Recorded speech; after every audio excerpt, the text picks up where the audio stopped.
Does love hurt? Why would I ask the question?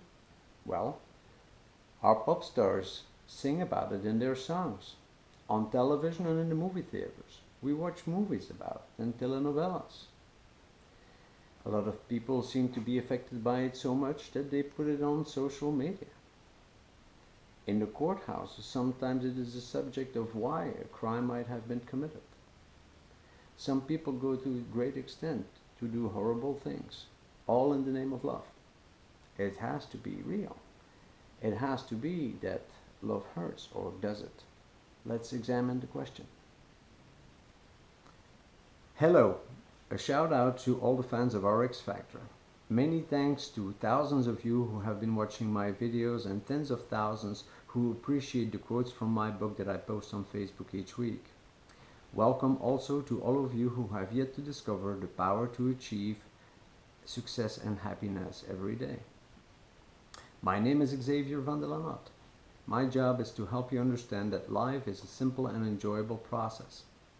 I do this through writing a book and also to posting information that help you really achieve every day your success and happiness. Love does not hurt. Before talking about hurt and pain, let's examine what love is. Imagine a mother holding her newborn baby. Look at a young couple at the altar on their wedding day. All this is love, pure love. When we love, we don't feel any pain. We can love virtually anybody or anything. It applies to the projects that we work on, the things that we acquire that we are so fond of, the dreams that we are trying to accomplish in our lives. We can love those. And those feelings do not come with pain. They have hope in them. They have joy in them. We can enjoy them and we can love them, and it doesn't have to result in any type of pain. You see, love simply is. It doesn't really require anything. We don't need to own objects in order to love them. I love Porsches. I do not have one. We do not have to complete our projects or be at the end of executing our dreams in order to be in love with them. And we don't even need or require a relationship in order to love another person. We can simply choose to love the things and the people that are in our lives without having to have any ownership or direct relationship with it. In fact, a relationship would only be required in order to express love, not to simply love. For love is very simple. We either choose to love or we don't. So, where exactly does the pain or the hurt come from? When we are in a relationship, or when we can't think of anything else but being with a special person, then what is it exactly that we love? Is it the person? Or is it what the other person does for us, or to our ego? You see, if for instance we are in a relationship because the beauty that it brings, the financial comfort, the company, not being alone, and that becomes more important than our love for the person, then we may expect some potential emotional turmoil. If it persists, it can turn into pain. It is not love that hurts, but rather our inability to fulfill our needs, to accomplish our dreams through our relationships that cause us stress, frustration, and eventually hurt. When our expectations remain unmet, then we tend to blame it on the relationships or perhaps on the other person. However, we must recognize the unavoidable fact that in everything in life always changes. Other people change and our environments change.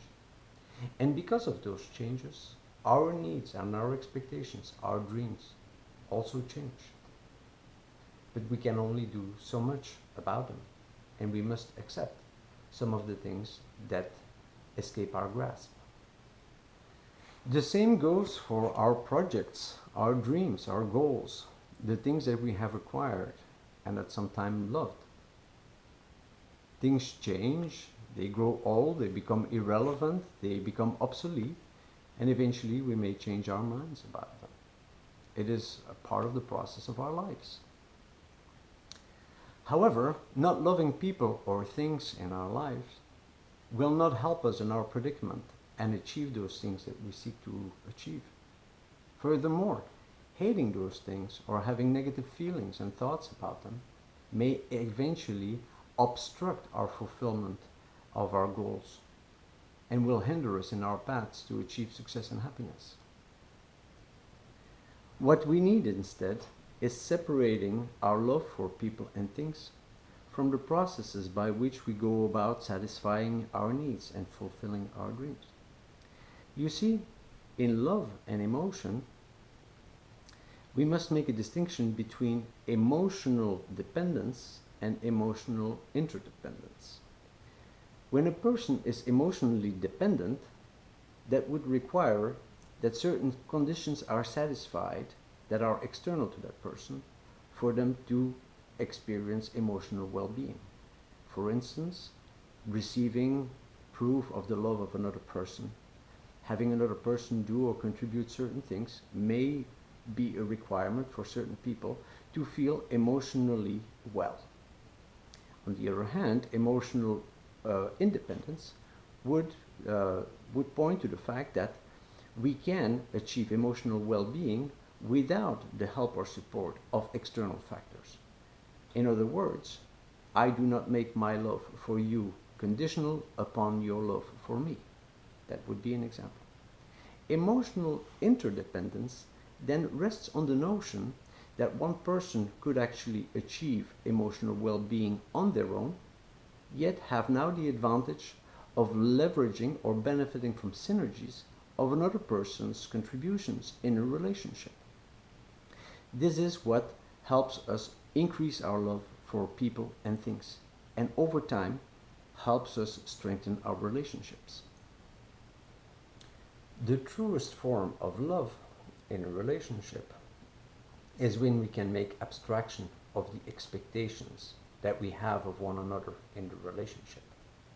And instead, we can depend on trust. Trust that the other person will do the better thing for the other and for the relationship. And also trust that each other help and support the other in becoming a better person and a happier person.